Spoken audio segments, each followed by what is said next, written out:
Good morning, সুপ্রভাত। কেমন আছো সবাই? আমি তো মোটামুটি আছি, খুব ভালো আছি সেটা বলবো না, কারণ ভালো আছি ভালো নেই বলেই এই কয়েকদিন মানে দুদিন ধরে আমি কোনো ভিডিও পোস্ট করতে পারি না। ভিডিও পোস্ট না করার একটা কারণ আছে, তো যাই হোক সেটা তোমরা ভিডিও দেখলেই বুঝতে পারবে।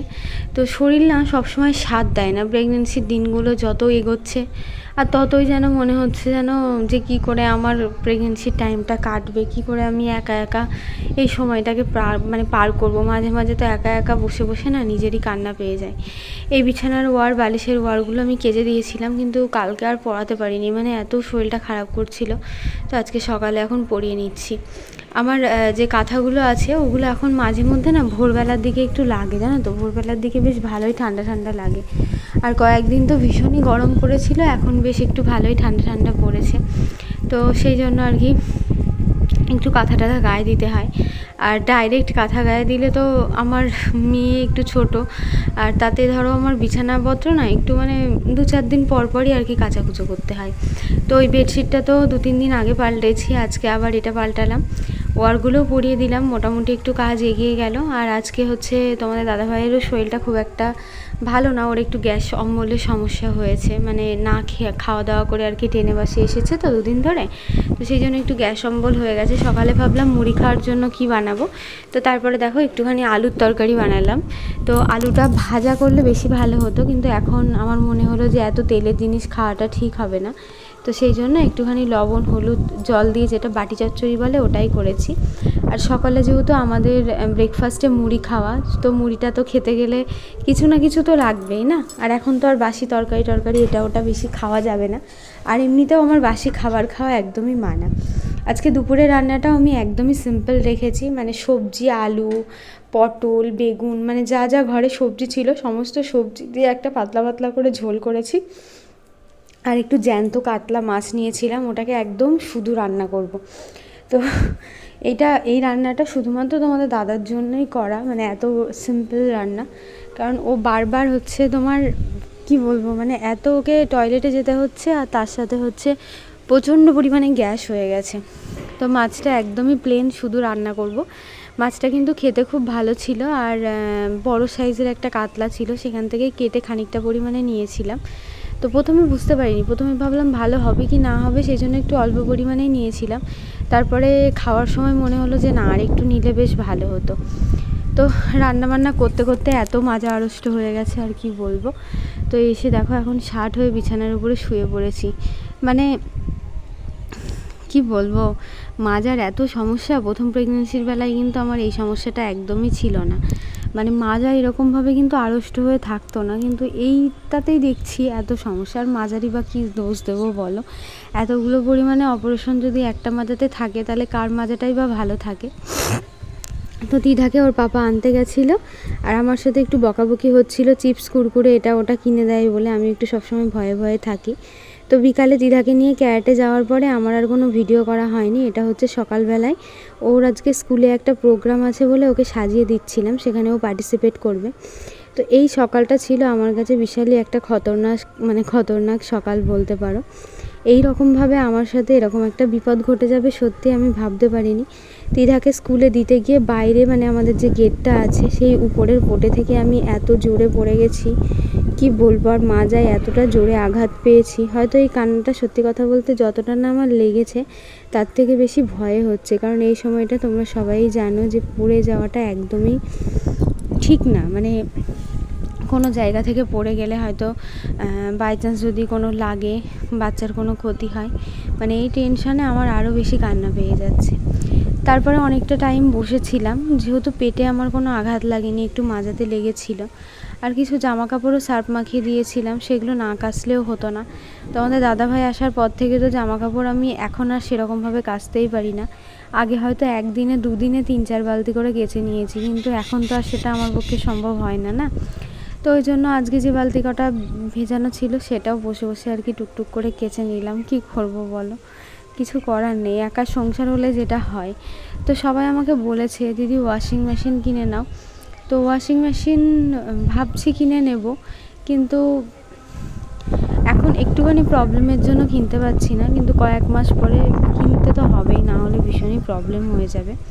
তো দেখো আজকে খুব সুন্দর রোদ দিয়েছে, আর যত জামা কাপড় আছে আর কি এগুলোকে মেলে দেবো, শুকিয়ে যাবে। এক রোদে শুকিয়ে গেলে না খুব সুবিধা হয়, প্রত্যেক দিন আর কাচাকুচো করা মানে প্রত্যেক দিন আর ওই তোলো মেলো এইগুলোর অসুবিধা হয় না। তো জামা কাপড় মেলতে মেলতে তোমাদের দাদা এখন গেল একটু বাস স্ট্যান্ডে। আজকে আমার শাশুড়ি মা আসছে আমাদের বাড়িতে। তো আজকে আর দেখো বসে বসে ঘর মুছতে পারলাম না, মানে এত মাজাটাই লেগেছে না, মানে মনে হচ্ছে না টনটন টনটন করে ব্যথা করছে। মাজায় লাগাও কিন্তু খুবই খারাপ জিনিস, কারণ একটা মাজায় লাগা থেকে কখন কিভাবে কি হয়ে যায়। আমি জানি সবাই আমাকে বলবে যে দিদি তোমার এই মুহূর্তে ডক্টরের কাছে যাওয়ার দরকার ছিল, কিন্তু আমি বিকালে যাব, ওনাকে দেখিয়ে আসবো উনি কি বলছে। আমি ফোন করেছিলাম, তো বলেছে পেটে টেটে লাগেনি, অসুবিধা নেই। আর আমার যেহেতু আর মাত্র কয়েকদিনের মধ্যে আর কি অ্যানোমালি স্ক্যান করতে বলেছে, তো সেই জন্য আর কি আমাকে তো অ্যানোমালি স্ক্যান করে দেখতেই হবে, তাই না? তো যাই হোক আজকে একবারে ডক্টরকেও দেখিয়ে আসবো, তার সাথে ওটা লিখিয়ে দিয়ে আসতে হবে, যে ওটা অনেক আগে থেকেই লিখিয়ে দিয়ে আসতে হয়, তারপরে ওরা ডেট দেয়, ওদের ডেট মতো যেতে হয়। যাই হোক এদিকে দেখো ঘরটা মুছলাম, মুছতে মুছতে আমার শাশুড়ি মাও এদিকে চলে এসছে, মানে বাস স্ট্যান্ডে আর কি আমার বর গেছিলো আমার শাশুড়িকে আনতে। তো আমার এদিকে কাজকর্ম করে স্নানই করতে পারলাম না, প্রায় 9:30 পৌনে 10টা বেজে গেল। এখন মোটামুটি 9:40 মতো বাজে। তো মারা ঢুকে পড়লো, তারপরে আমি স্নান করলাম, পুজো করলাম, মানে হুটোপাটা করে না পাচ্ছি না জানো তো, আর মানে কি বলবো, মনের সাথে আর সত্যি কথা পেরে উঠছি না। তো মা দেখো কলা, তারপরে হচ্ছে চাল কুমড়ো, আর এখানে হচ্ছে তোমার ডাঁটা, মানে আমার ননদের বাড়ি থেকে যেহেতু আসছে, ননদের বাড়িতে বেড়াতে গেছিলো। ননদের বাড়ি হচ্ছে ইসলামপুর, আর আমরা থাকি বহরমপুরে, আমার শ্বশুর বাড়ি হচ্ছে নবগ্রামে, মানে মাঝখানে পড়ছে আমাদের বাড়ি, মানে বহরমপুর। আর ইসলামপুরে যেতে গেলে বহরমপুর টপকেই যেতে হবে, আসতে গেলেও বহরমপুরের উপর দিয়ে আসতে হবে। তো এখানে হচ্ছে তোমার মানে যাওয়ার সময় মা আসেনি, কিন্তু আসার সময় এখন আসলো। তো আজকে যেহেতু শনিবার, আর শনিবারের দিন আমার শাশুড়ি কিন্তু আঁশ খাবার দাবার খান না, নিরামিষ খায়, তো সেই জন্যই আজকে নিরামিষ রান্নাবান্না হচ্ছে। আমরাও নিরামিষ খাই, মাঝে মধ্যে আবার আঁশ টাশ খেয়েও ফেলি। তো এখানে এই জিনিসটা ভীষণই খারাপ, একটা বার পাললে নিষ্ঠা সহকারেই পালতে হয়। তো আজকে দুপুরের লাঞ্চের মেনুতে দেখো শাক ভাজা, পটল ভাজা, বেগনি, তোমাদেরকে দেখাই। এখানে হচ্ছে লাউ ঘন্ট, তারপরে হচ্ছে আলু দিয়ে, বড়ি দিয়ে, বেগুন দিয়ে, সব দিয়ে একটা টক করেছি। আর ডাঁটা, সজনের ডাঁটা, আলু দিয়ে সর্ষে লঙ্কা বাটা, মানে গামাখা করেছি। আর এখানে হচ্ছে তোমার একটু ডাল করেছি, মুগের ডাল, যেটার মধ্যে চাল কুমড়ো দিয়েছি। আর এদিকে দেখো আমার মেয়েও স্কুল থেকে চলে এসছে, আর আমি এখানে গেটের কাছে দাঁড়িয়ে আছি। ও দেখেছে বাইরে থেকেই, ওর ঠাম্মা বসে আছে, তো বাইরে থেকে দেখেই এত আর কি মুখে হাসি। বাড়িতে কেউ আসলে তো ভীষণই খুশি হয়ে যায় দিদা, মানে খুশির তো কোনো মানে বলার মতো কোনো ভাষাই থাকে না।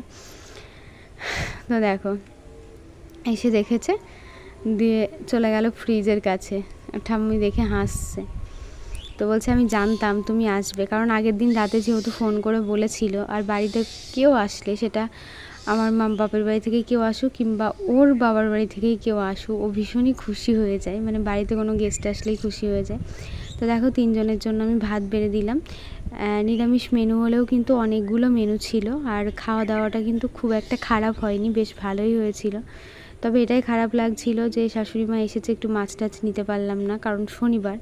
কারণ আমি যদি মাছ মাংস কিছু রান্না করতাম তাহলে উনি খেতেন না, কারণ ওনাকে নিরামিষই রান্না করে দিতে হতো। তো সেই জন্য আর কি সবার জন্যই একই রকম নিরামিষ রান্না হলো। তো ভাত দিয়ে এসেছি, এখন এটা হচ্ছে আলু দিয়ে, বড়ি দিয়ে, বেগুন দিয়ে, নিরামিষ করে আম দিয়ে একটা টক করেছি। এই টকটা না গরমকালে দেখবে খুব ভালো লাগে, আর অনেকেই খায় মাঝে মধ্যে। তো থালা সাজিয়ে নিয়েছি, একটা একটা করে অনেক রকম পদ দিয়ে খেতেও বসে পড়েছি। এই যে সবাই মিলে একসাথে খাওয়া, মানে সবাই খেয়ে নিয়ে আমি খাই না, সবাইকে ভাত দিই, তারা খায়, খাওয়ার পরে তাদেরকে জানি যে আর ভাত নেবে কি না, মানে অর্ধেকটা খাওয়া হয়, তারপরে আমি আবার এদিকে বসে পড়ি। সবার খাওয়া হয়ে গেলে আমার মনে হয় যেন একা একা লাগে, ওই জন্য আমি একসাথেই নিয়ে বসে পড়ি। তো যাই হোক, কী আর করবো বলো, কপালে তো একটু পাক থাকলে নিতেই হবে। তো এই কারণেই আর কি 2 দিন মাঝে কোনো ভিডিও দেওয়া আমার হয়নি। একটুখানি মা এসেছিলো, একটু ব্যস্তও ছিলাম। আর তারপরে আজকে জানো তো মানে ডক্টরের কাছে গিয়ে আর কি ডক্টরের দেখা পাইনি আমি, মানে ওনার সাথে আমার উনি আজকে বিকালে বসেননি। তো তারপরে ওখান থেকে ফোন করে জানলাম মানে কম্পাউন্ডারের কাছে। তো উনি বললেন যে হ্যাঁ কোনো অসুবিধা হবে না, যেহেতু আমার পেটে কোনো আঘাত লাগেনি আর এমনি কোনো আলাদা যেসব প্রবলেমের কথা বললো সেসব কোনো প্রবলেমও হয়নি। তো তার জন্য উনি বললো যে তোমার যেহেতু আর কয়েকদিন পরেই অ্যানুয়ালি স্ক্যান আছে, তুমি একবারে রিপোর্টটা করিয়ে নিও, তারপরে স্যারের কাছে দেখাতে এসো। তো আমি একটুখানি সত্যি ভয় পেয়ে গেছিলাম, খুবই ভয় পেয়ে গেছিলাম, কিন্তু আমার মাজায় যে লাগাটা সেটা কিন্তু লেগেছে, ব্যথাও আছে, প্লাস পায়ে লেগেছে একটুখানি, দড়াম করে পড়েছি। তো পায়ের লাগাটা কোনো ব্যাপার না, ওটা সহ্য করে নিতে পারবো। তো এখন সন্ধ্যা হয়ে গেছে আর আমাদের নিচের গ্যারেজে আর কি গাড়িটা ভরে দিচ্ছে, আর আমি আজকে না কথা বলতে বলতে ভীষণ হাঁপিয়ে যাচ্ছি জানো। যাই হোক, সবাই খুব ভালো থেকো, সুস্থ থেকো, সাবধানে থেকো। নেক্সট একটা ভিডিওতে দেখা হবে। Ta-ta, bye bye, love you all. ভালো থেকো সবাই।